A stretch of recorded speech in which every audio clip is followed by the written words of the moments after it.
what we deal with is grim. It's not something you want to tell your friends and family. It's not nice. When I've been in a crime scene, you're thinking, is this really happening to me, you know? Am I really here? Is that really something that I'm dealing with? Life is cheap to some people, and when you see the injuries that they inflict on other people, it really is quite sickening.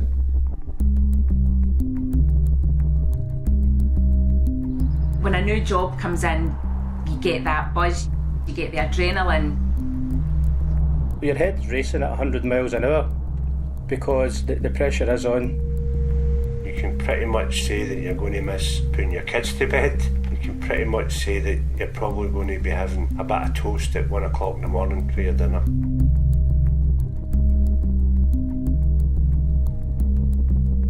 You definitely become suspicious of everybody's motives. The raw emotional trauma of other people can have an impact as well.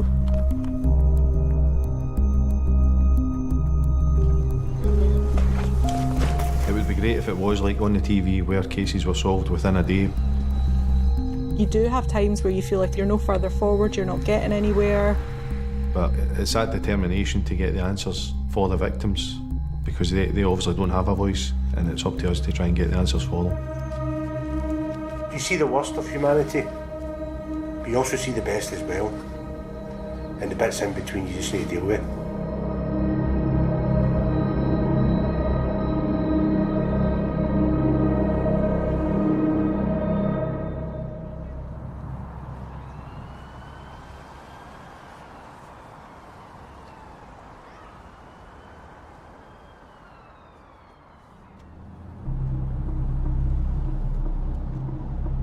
I kind of got into the police by accident. I worked in my first murder investigation and it got me, and I loved it. There was that element undoubtedly about cutting about in a suit in an unmarked car, that you felt you were the bee's knees. But it's hard graft. The biggest crime that takes place is a murder. And you immediately are carrying the responsibility for it and for making sure that everything's done properly. So your head's racing at 100 miles an hour.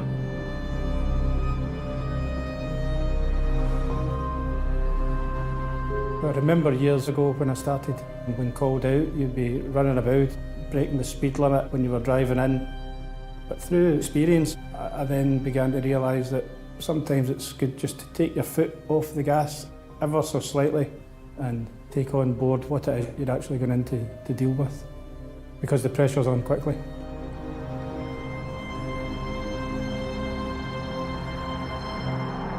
I'm now down at the locus, and Ibrox is about to spill and the body is still in the house, so it'll be about at least 6 o'clock before we can get the body removed. Anyway, so information comes in from witnesses that round about 3 o'clock yesterday, 2 carloads arrive in in 2 BMWs. They spill out the BMWs armed with baseball bats and knives. And then the next thing he's aware of is that another group from heavens knows where are chasing these guys, and these other guys are armed with golf clubs. So we're now talking that there's potential multiple accused if there's 2 carloads have been there, you know. Hopefully we'll get there. Hey boss, how you doing? Hey. So, On a par, in the living room. Right. seriously? Seriously. Right. That's just felt that is coming in the back information that just came in. Oh, is it? That about 3 o'clock on Friday, 2 carloads get out of BMWs, tooled up with baseball bats and knives. Then the next thing he sees them getting chased away with guys wielding golf clubs.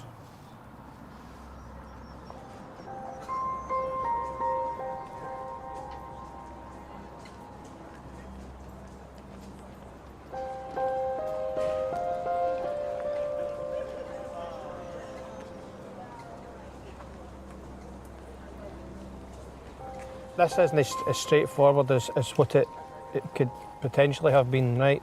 I've got various scenarios that could have happened here, but it's not going to be resolved tonight anyway. Peter Crombie, the crime scene manager, tell me there's strange marks on his abdomen and chest area when he's been rolled over. So we've organised for Quasar examination to get done of that at half 7 tonight at the mortuary. And then Peter goes on to say to me, because there's a broken golf putter lying in the house.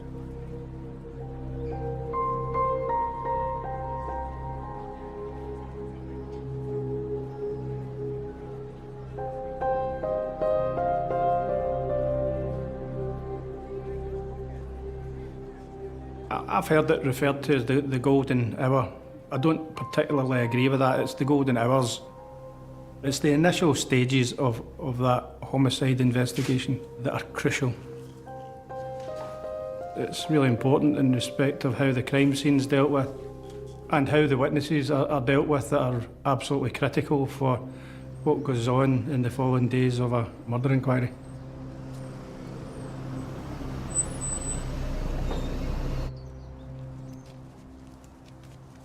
Telling a family that they've lost a loved one is the worst thing that a police officer can do. It's horrific. That never gets easier. Never, ever gets easier.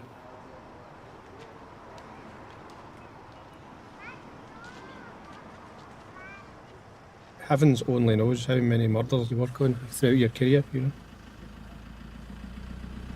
You've got to keep on your mindset though that always be aware that it's somebody's family member that you're dealing with. And you would always want them to be dealt with exactly as you would your own, obviously.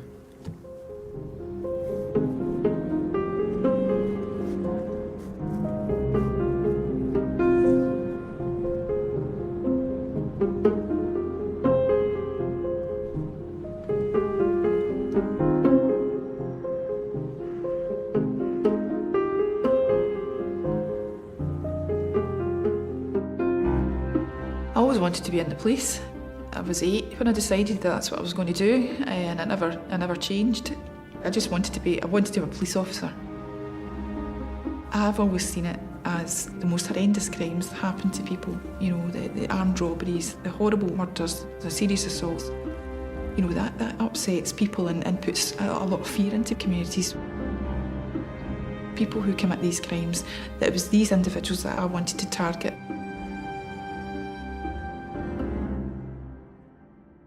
Thanks very much for coming this morning. The reason this meeting's been called is because we have an unexplained death of a 66-year-old female. She lives alone. She is a known sex worker, and we know that she is dependent on alcohol and drugs, and that she lives a bit of a chaotic lifestyle. She's prone to having falls and accidents in relation to her drug and alcohol intake. The witnesses, they've went to the flat, they've gained entry to the flat, which was secure, and they've found the female on the couch, covered in clothing. She was clearly dead. They've contacted an ambulance and the police attended last night. An unexplained death is where the circumstances surrounding the death are not immediately understandable. So it's not a medical death, it's not an expected death, and there's requires further investigation to understand that that death is not as a result of a criminal act. We take them extremely seriously, and we start off with the view that this ultimately could be a homicide. What's causing us concern is the fact that obviously the clothing over the face, she has what appears to be linear bruising on her back and circular bruising on her shoulder. The house appears secure. We can't find any keys for the house, and she has reported to one of the witnesses a couple of weekends ago that she had her mobile phone taken from her and her house keys stolen, and the television appears to be missing, so we don't know what the circumstances surrounding that is. To understand how that lady had died, witness statements were obtained, and we established that her bank card had been used by a particular individual after she had died, and that individual had basically moved into her flat and used her bank card after she succumbed to her death, which we discovered was as a result of her ingestion of alcohol and drugs. So there was no suspicion round about her death. However, there was suspicious circumstances round about the actions of the male who had moved into her house and was obviously using her money and funds to his own end.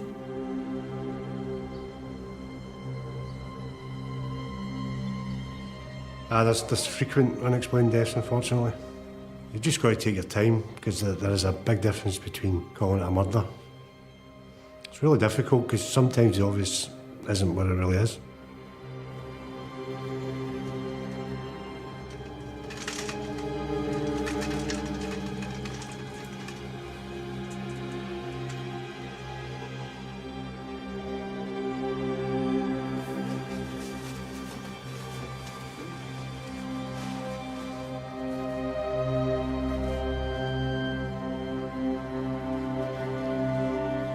My role as a crime scene manager, along with everyone else, is to piece together who's done it, how they've done it, and why they've done it. The first few days of a new job go by in a blur.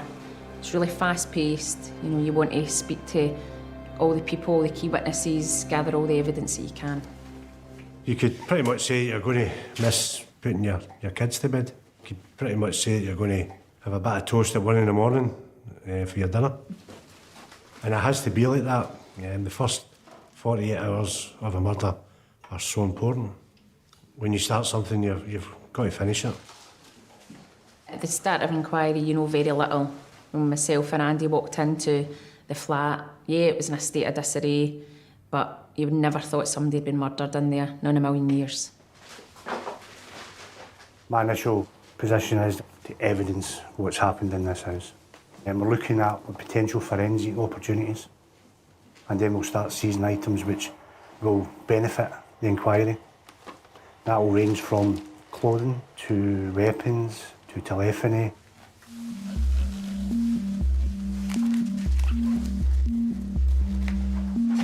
People see crime scenes differently, you know, and you do see things that could be the weapon.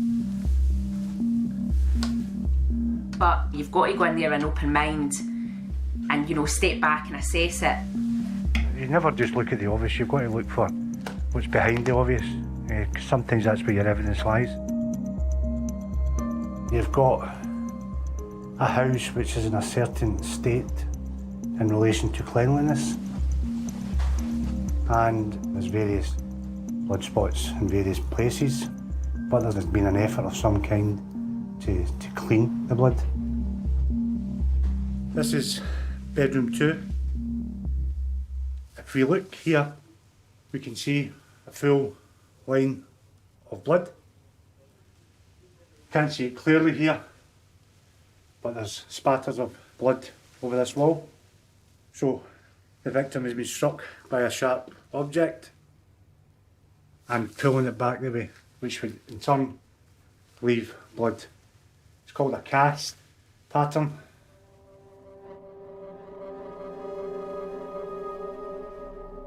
In one of the bedrooms, there was a bit of carpet missing. It was kind of cut out and it was covered by a rug. So we started to pull that carpet back and there was blood staining on it.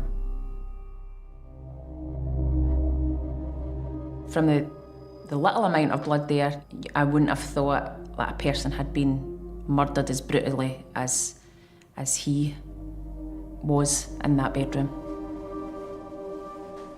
So it's most likely that the murder's happened in here.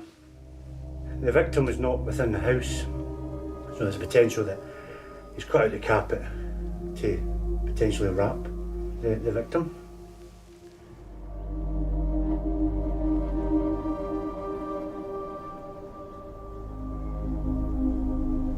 Someone's lost their life and someone's taken a life. I mean, that person has to be held accountable for it. Yeah, I mean, that's in your head at all times. We're there to represent the family and to get the person off who's committed this off the street. It's what we're trained for.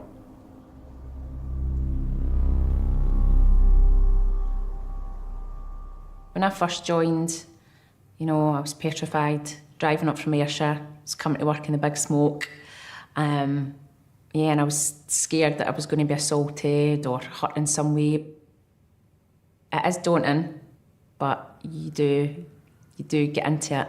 I was very much, happy being a response officer for the first 2 or 3 years. But the minute that my interest was sparked from it, then I knew that I wanted to be a career detective, to be honest.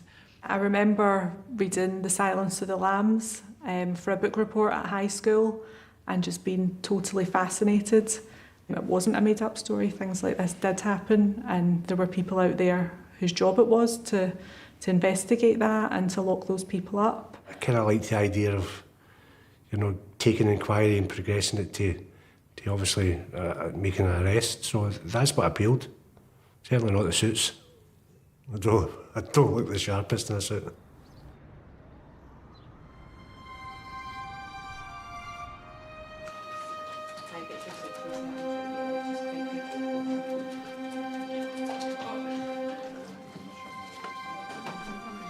At school, I was aware of police cadets, which was like a mini apprenticeship for becoming a police officer. It was like a 1 in 20 chance of getting in, and I probably thought, you know what, I want to give that a try. I want to see if I can get in there, and I ended up being successful, and it's been the best decision I'd ever made.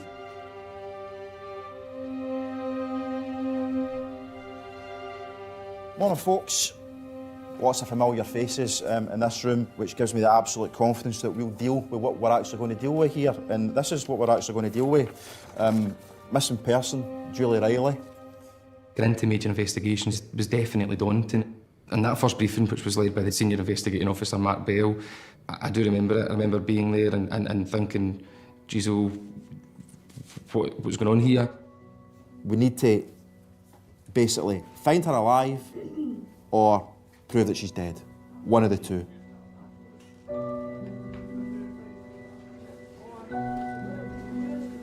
I remember my first day at the Mitts. It was a murder on that day, an old firm game. And like Graham, I was nervous. I mean, I'd been in the CID for at least 15 years. You're going to do a specialised job and you want to do it right. So, I mean, you're always going to be nervous. The first high-profile murder that I worked on was Karen Buckley murder. Karen was a 24-year-old nurse. On Saturday, the 11th of April, this photo was taken as she was heading out for the night with friends to the Sanctuary nightclub in Glasgow's West End. Also at the club that night with his friends was 21-year-old Alexander Pacto. And on that inquiry, I'd done CCTV for the nightclub that Karen was in.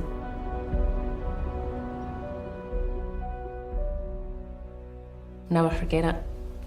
It's horrible to watch an innocent girl in a nightclub having a good time with her friends. It's like that sliding door moment. She leaves and walks into her death. I remember a train crash in Greenock where slabs had deliberately been placed on the train line, and the driver and one passenger were killed. Police and railway investigators are this evening still picking through the wreckage of the train, which was 15 minutes into its journey when it careered off the rails, colliding with a bridge before coming to rest in a cloud of debris. 2 boys and 2 girls had been down in the tunnel, putting their names on the wall, mentions as they were called. The 2 boys had thought it would be fun and a bit of hijinks to place concrete over one of the tracks. I remember that crime scene. It was huge.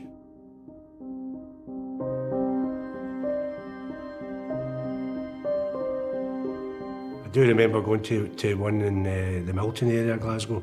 I was still a young detective at that time, working night shift and during the night, and there had been a shooting in the street. And, I remember trying to establish how many bullets had actually been fired.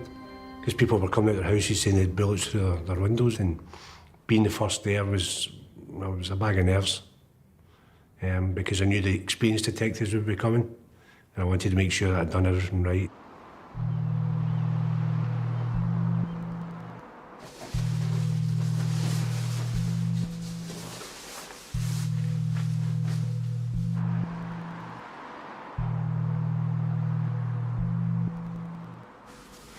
That crime scene was done in sort of numerous stages, led by the crime scene manager, Andy. My kind of mission at the moment would be to identify any potential blood or what have you, and to get this place all photographed and get that done and then tomorrow come up with a plan. Julie's house was a two-bed flat in Govan, and we were still trying to ascertain what had happened to Julie, if anything, and the meticulous examination of that house was really important. It was a long inquiry. We were in that house for 12 hours a day, 6 days a week. I mean, at first there was nothing there to look at. What they want is make sure that the washing machine itself is forensically intact, because they want to examine the inside of that, so the inside that's important. It wasn't until we started doing more of the forensic techniques that the experts could bring to that house that we started to realise that just something wasn't quite right. I'm just going to suspend it just now because I got blood seeping through the carpet onto the floor, underneath the carpets.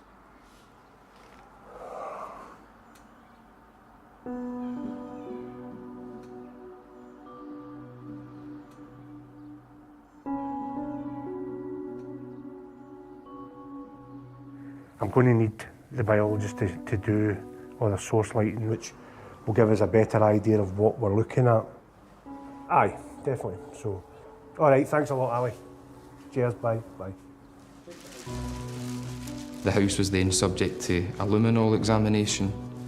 Luminol is a chemical that reacts to blood in a blue colour.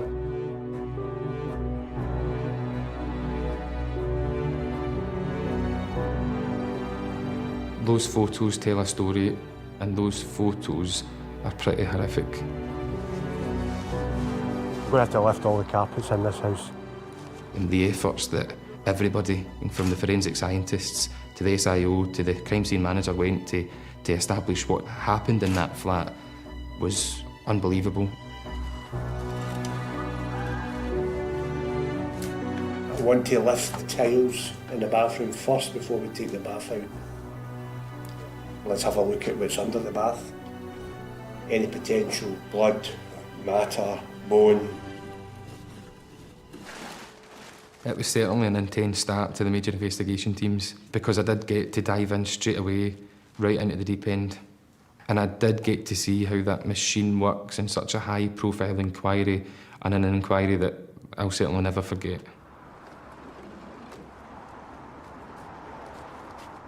The pressure at the start of the job is getting the bad guy or girl. You know, there's a massive risk to the public. You know, if there's a murderer out there, you don't know what they're capable of, so you've got to get him or her off the street as quickly as you can. It would be great if it was like the TV and we did solve inquiries within a day, but unfortunately the reality is that we can work away for weeks and months on an inquiry before we get the answers we're looking for.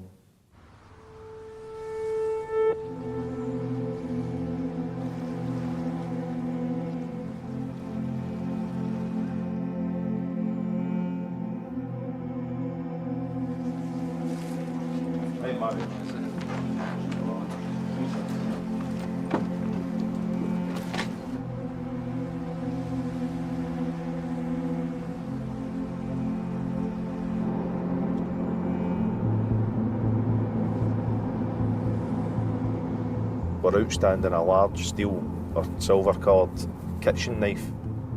Our guys have been watching hours and hours of footage, and in some of the footage we see two of the suspects shortly after the murder leaving in the white BMW, and it goes down towards the Clyde. But we've also had intelligence in as well that the items that were used in the murder were ditched in the Clyde at this area. If we recover a weapon and we can link it to the murder, you really don't get any better than that.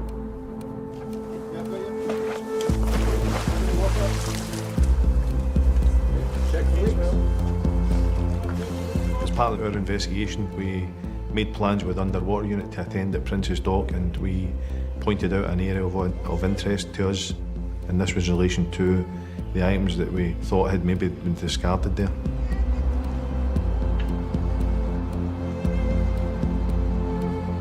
Our Underwater Unit, they're an invaluable resource to us. They will work away in an area that we've identified till they're satisfied that there's nothing there. If you drained the River Clyde, it would tell you some stories, it really would. I'm sure there's been loads of items that have been discarded in there over the years.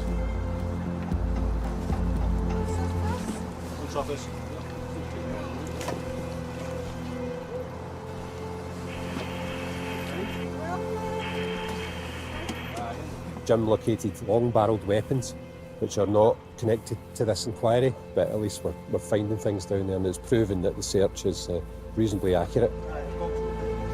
If we recover a weapon from the Clyde, it can yield a lot of forensic evidence in relation to our investigation, such as fingerprints, DNA, blood, markings, and that's even after it's been discarded for quite a while. Imagine if we're going to find anything, it's going to be in this area here, thrown distance from the edge of the quay wall. That's what, 25 foot deep there, so anything that's been thrown in, if that bag's got any weight at all in it, it's going to sink to the bottom. Hopefully if they've thrown it in there, we'll get it back from that area.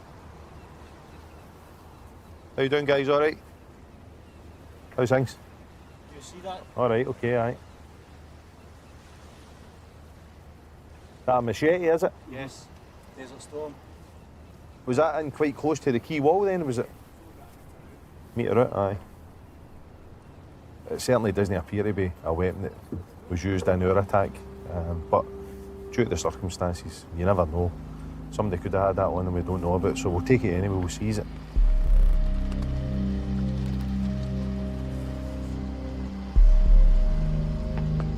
I think they pulled everything but the kitchen sink from the dock that day. They did recover a machete and several knives and guns, but unfortunately there was nothing linked to our investigation. But it just shows the things that people will throw away and discard in the Clyde. The majority of murders that we deal with involve knives, and we have had quite a few shootings as well. But one murder we did work on, the suspect had used an umbrella to murder the victim. Believe it or not, he had actually used the umbrella and stabbed the victim through the mouth, and this had pierced the back of his skull and killed him. It just shows that when people are in a fit of rage, they will use anything as a weapon. That umbrella is probably the most unusual weapon that I've seen been used to kill someone. You deal with it because it's your job, but you kind of look at some things and the brutality and the violence and the aggression behind it. Yeah, it's frightening how a person can do that to somebody else.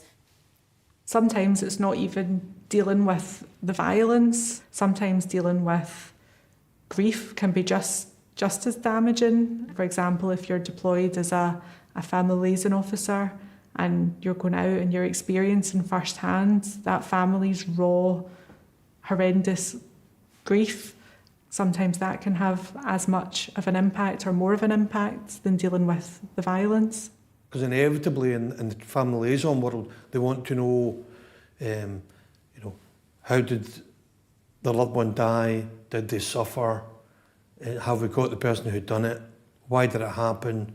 Can they get the body back?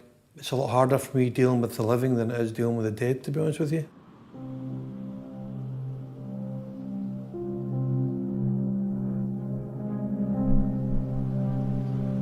Quite often we deal with murder, people who are completely innocent and just happen to be in the wrong place at the wrong time. They contributed nothing to what happened to them. And the saddest ones you'll ever get are children. It was my team that investigated the Alicia McPhail murder, and for the officers that were working on that, they were exposed to some horrendous things, and obviously that's not a patch on the suffering that her family have endured. However, I remember being in the office the first Friday that all of my colleagues had came back from the island. Some of them just looked ill, they looked physically traumatised. She was only a 6-year-old, a wee girl, and she was abducted, raped and murdered by a 16-year-old boy in the Isle of Bute. It's the first time in an inquiry I became aware of people becoming emotional in work, because as the inquiry progressed and more information became available, we became aware of how much of a horrific murder that was.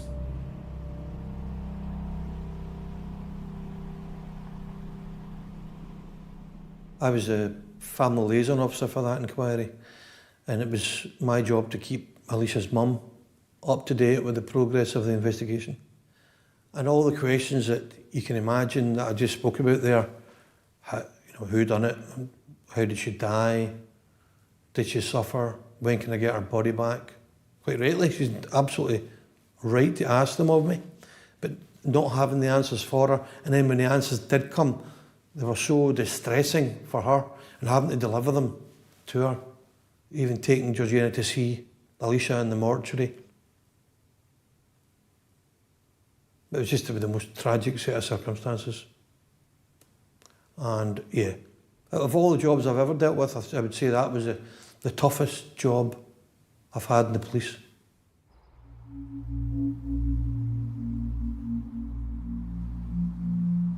I remember the day of the verdict being in the office, and it was very emotive. There were people upset.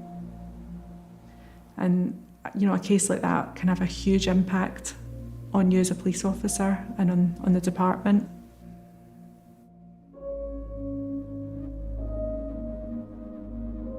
It sounds morbid, but that's why we're there. We're there to investigate death. And there's always inquiries that'll affect you in different ways, as there has been over the last few years.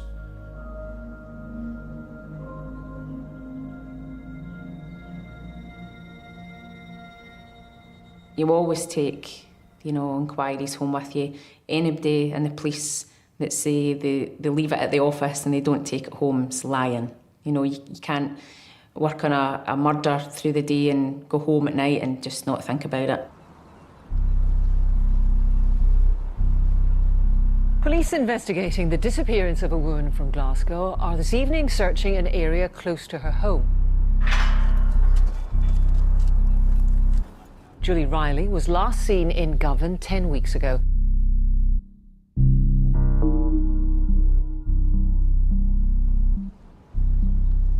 We were down at the River Clyde that day because of information which we had got from the perpetrator's phone. It was thought that that phone was in the vicinity of that area around the time of Julie's murder. So we are here? We are here at the moment, Magic. Yes. And like I say, when the initial report from the CID came in, they did some sort of, and they thought this was a route you might have taken to get to Clyde. A working theory was that perhaps Julie had been disposed of into the River Clyde as a means of covering up what had happened to her. So our job was to go down and search the side of the River Clyde to try and support that theory and to try and ultimately find Julie.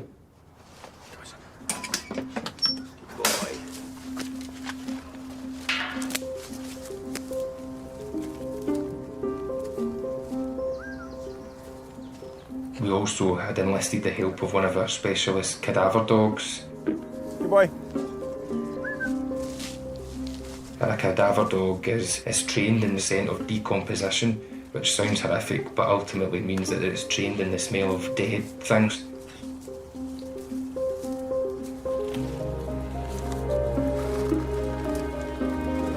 The amount of area that we could search using that cadaver dog was vast and would give us the best chance of finding anything significant. What I want to actually do is get here, rest my feet, and get a picture. No, I've got trainers on, you're in a suit and shoes. Shut up. No, because if the water quickly rises and I need rescued, you can be my hero, Tony. I ripped my jeans, but that's all right.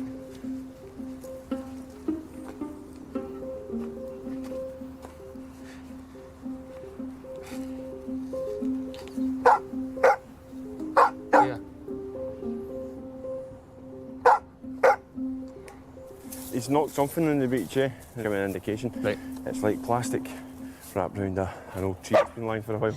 Plastic wrapped around an old tree? Aye, and there's cable ties there. I've had another look, I can't see any sign of bone there. What is this indication? It's decomposition. Right. Can we get... It's pretty tough. You can try and get one of these in if you want. Yeah. You're right there. It's a nightmare, isn't it? Welcome to my world. Welcome to my world. Probably of the 5 or 6 hours that we were searching in that area, the cadaver dog had definitely identified the most awkward bit. to give us an indication that there may have been the smell of decomposition. It might actually be the police helicopter coming to see if we're all right. This area's quite good for getting washed up, so I'm thinking if has anything dumped in there that's not been weighted, has that something been washed up here, wrapped round this tree? The dog handler was adamant that there was an indication, and we had to treat that indication as a possibility, that a dead body, possibly Julie Riley, had been at that location.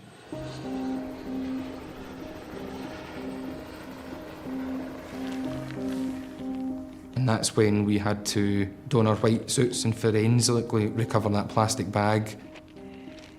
We had seized the tree branch in its entirety, along with the cable ties, and we examined them for Julie's DNA.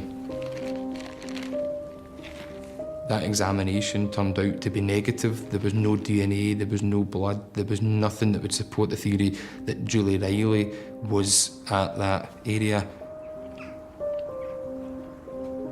On every inquiry that I've worked on in the major investigation teams, there is a lot of time spent disproving information. Because ultimately, if you can disprove one theory, it can assist in proving another theory. It's really important to bottom things out in the murder inquiry. It's just that basically there's no doors left unopened for it going to a court case.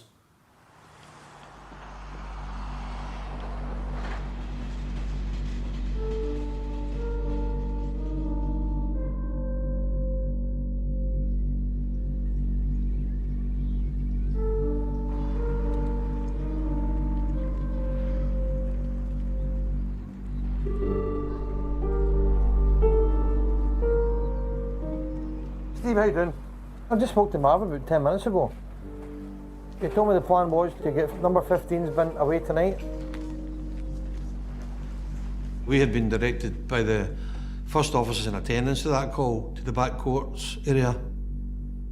There'd been a stench from what appeared to them to be the smell of decomposing flesh coming from one of the wheelie bins.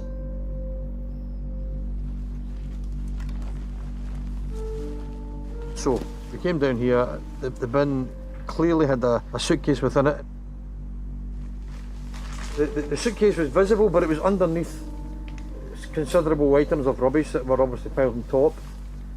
Plus it was quite wet, soggy and blood-stained. The decision was taken to open the suitcase, and there was a torso wrapped up in a light-coloured wrapping, wrapped in masking tape, and smelt very much like human flesh decomposing. Obviously, there's still outstanding human remains in the investigation, so we can't discount that it could even, for example, be in that bag there. So the plan is to search the bag. There's another couple of black bin bags. We're not just looking for body parts here. We're looking for any clothing, any weapons that may be relevant to this investigation. When the torso was recovered, there was fragments of broken glass visible on top of the torso. It's been alleged that the person responsible for this broke open a bottle of aftershave, presumably with a view to masking the smell. So it's pretty crucial. So without becoming blasé about our job, you become pretty hardened to it. I know this sounds awful, but it's not even the first time I've dealt with a torso in the bin. I've been doing this job a long time and I've been exposed to lots of violence, death and horror over the years. Life is cheap to some people, and unfortunately, when you see the injuries that they inflict on other people, it really is quite sickening. It's not something you want to tell your friends and family about. It's no nice. You know, I do remember going to a post-mortem, and it was a domestic stabbing. The victim had dozens of stab wounds, and the level of violence was just horrific. And I do remember dreaming about it afterwards. I wasn't going home thinking, oh my God, I'm so traumatised by what I've seen, because it's my job, I just have to get on with it. However, my brain is obviously subconsciously processing these things in the background, and that is coming out in my dreams.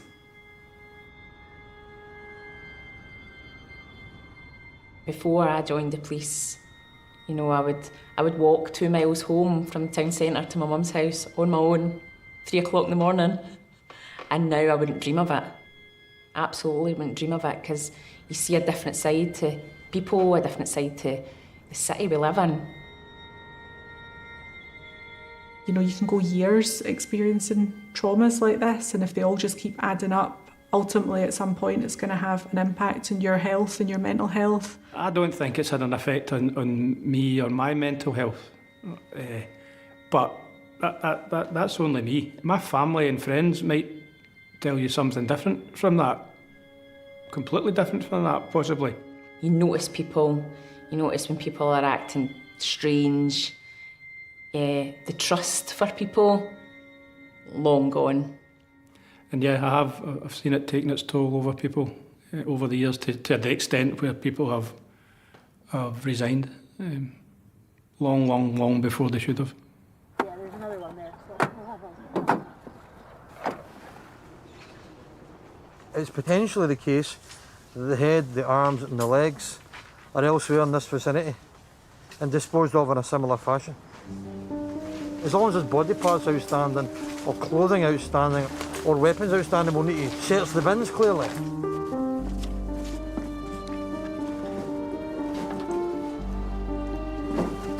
So we had to set parameters in relation to that particular scene in Paisley. And we seized in excess of 200 wheelie bins from the houses nearby in the hope that we could find the rest of that, a boy's body. And that's how it ended up in such a large-scale operation.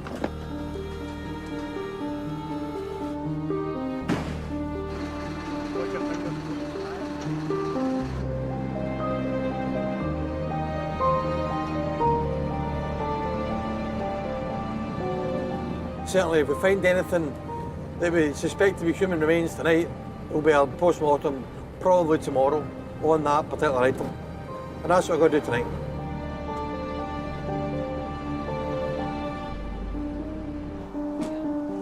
We search bins in almost every murder investigation, but something like this, when we're looking for body parts, this is massive, as big as you'll get for a murder investigation.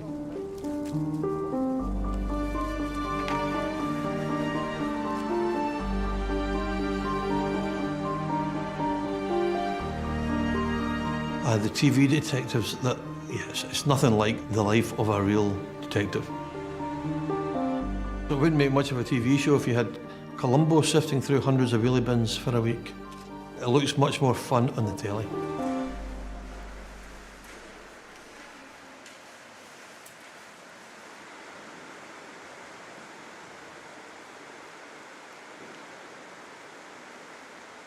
The difficult murders that we deal with, I think I can speak for every detective on this, the ones that remain unresolved.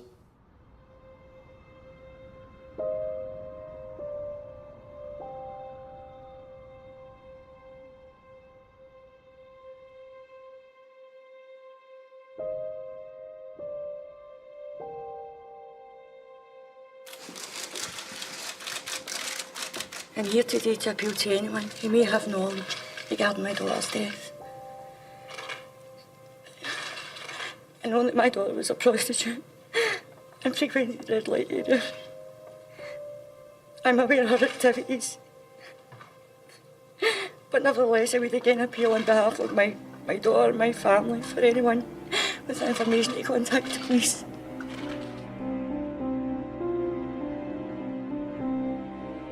Tracy Wilde, and she was a sex worker, and she was found murdered in her house. And it was a major investigation at the time, naturally, and there'd been other sex workers killed around about the same time as well, so there was lots of theories bandied about that it was one person and responsible for them all, some sort of serial killer thing. Tracy Wilde was one of 7 prostitutes killed in the Glasgow area, with only one of those murders having been solved. But the police remain convinced that there isn't a serial killer on the loose. This was the last sighting of Tracy, seen with a man on CCTV. Back in the 90s, I was a uniformed officer working for 6 months with the CID, and I got some jobs to do on the Tracy Wild murder inquiry, like tracking down people who had used sex workers and getting their DNA and getting their elimination fingerprints and their movements in the time in question. It was a less than glamorous task.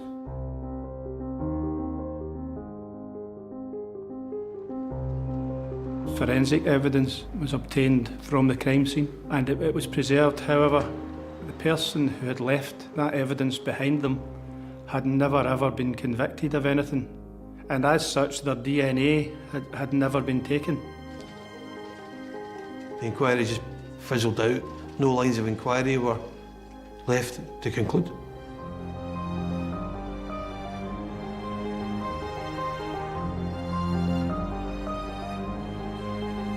The police and Crown knew that when that piece of evidence from the crime scene was matched, then we had the person that had carried out the crime. If you fast forward it 20 odd years, and we got a hit on the crime scene.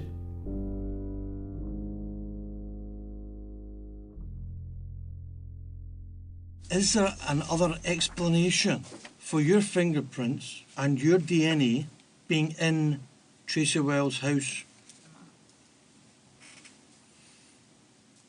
I ended up with an unusual set of circumstances. We're having worked on a murder inquiry in the 90s. I was sitting across the table interviewing the suspect for it 20 odd years later, which was pretty satisfying, I have to say. The cold case thing is always something that fascinated me. I always liked the idea of catching somebody who'd evaded justice for 20 odd, or for a period of time, who basically thought they'd got away with murder. The evidence that the police has gathered since 1997 would suggest that you're the man responsible. Do you have any message at all for the family of Tracy Wild?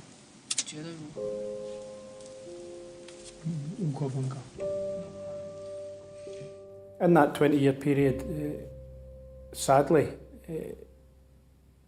Tracy's mum died and never saw the result of what happened, which was tragic.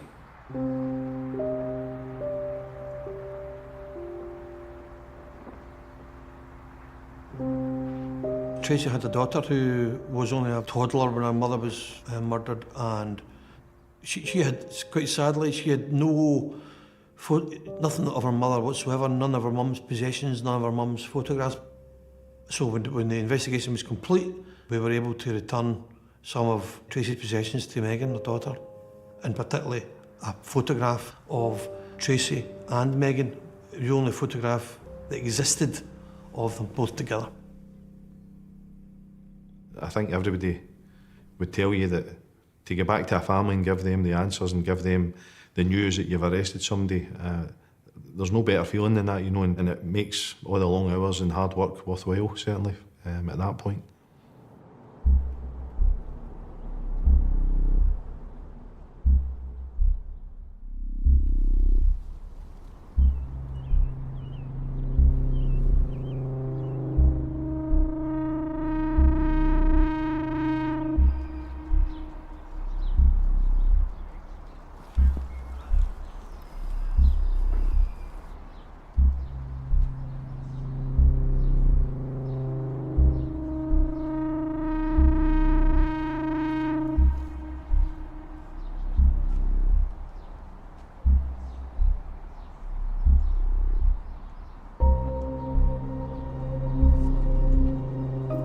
That day itself became a particularly long day for us all.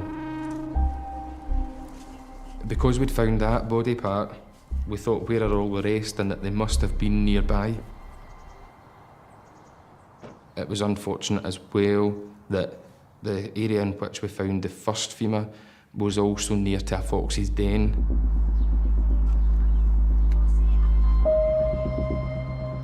There's bones everywhere. There's bones everywhere, mate. It's like a front yard. We found hundreds of bones in that area that we then had to take up to Dundee University and have an expert look at them to establish whether or not they were human or whether or not they were animal. It was, and it still is, a horrific set of circumstances. There's nothing I could have really done to prevent that murder directly, so let's get in at the back of it and investigate it and bring somebody to justice and learn what I can from it. I'll probably never forget the Julie Riley murder inquiry.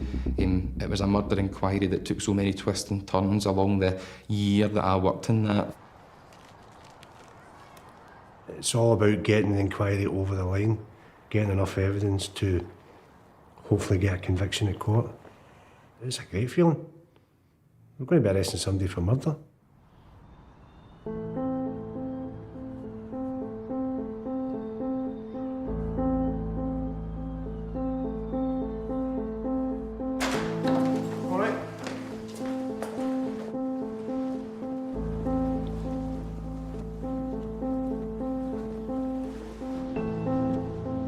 I had worked in that inquiry day in and day out for 12 months, so going to sentencing just wasn't something I was going to knock back.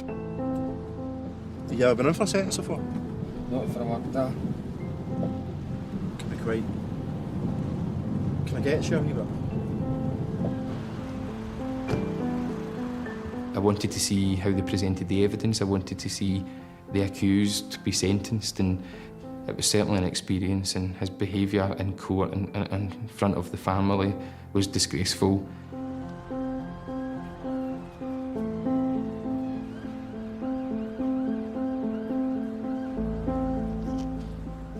The cries from Julie's family that day were particularly difficult to hear.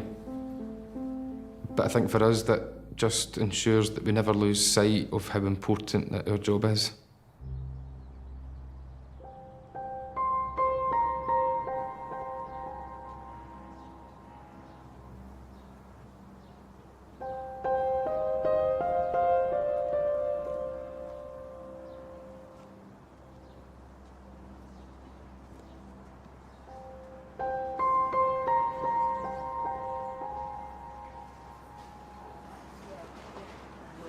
All right, mate. Right, she's there. I mean, you see some really disturbing things. I mean, every police officer does.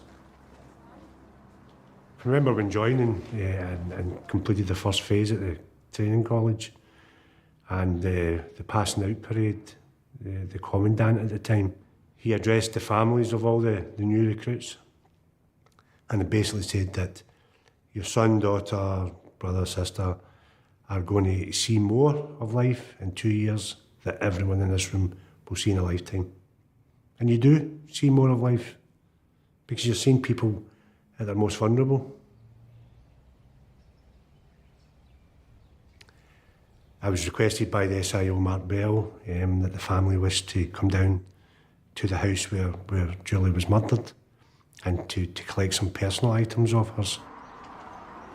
The house is quite untidy, okay? And you need to remember that we've been working in there for quite a while. I've been in the windies.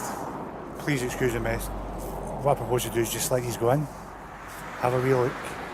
I know it might be a wee bit emotional, but fine. I will, all right. Of course I will, but I get a wee inner strength every time I come here. You're a wee so fighter, aren't you? some reason. Yeah, I feel you. Aye. Thanks, by the way, Aye, for everything. awesome. Pleasure. Thank you so much. Absolute pleasure, okay, pal. I'll take you through then. You okay? My nerves, I'm a nervous. It's all right. Listen, I'm here for you, okay? Oh, good. Just take your time, pal. Yeah, it was quite emotional. For them to see and enter a house where their loved one had been murdered, it was quite traumatic for them. I'll give you 5 minutes. Please see if you need me. I'll come, don't you Come, worry. I'll just shout on me. I will, don't you worry.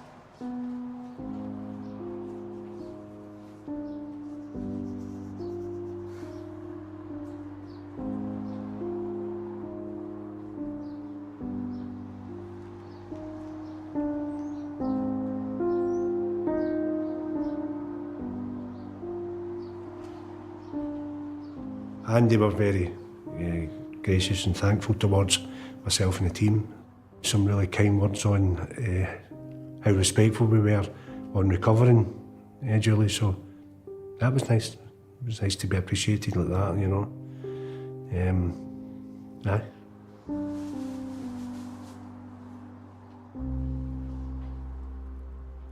wee acts of kindness like that will always overrule any negative or bad stuff within the police.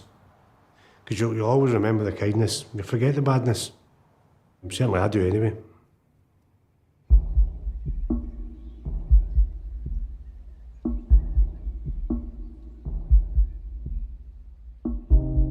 The 30 years, that was the time I signed up to do, and I was completely dedicated to that job for 30 years.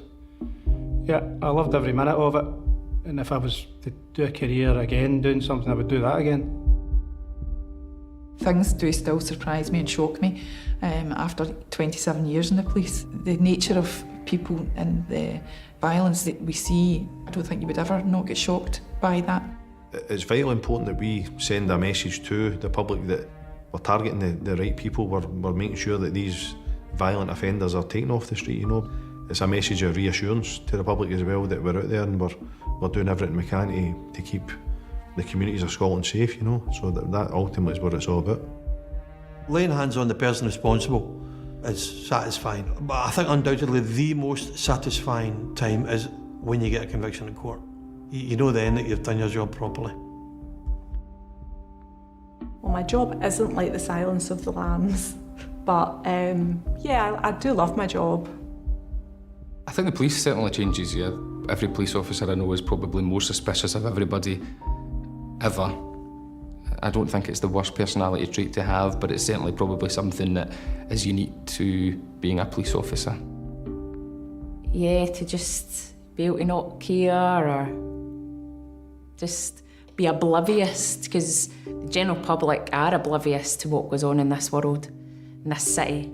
And that's a nice thing to have.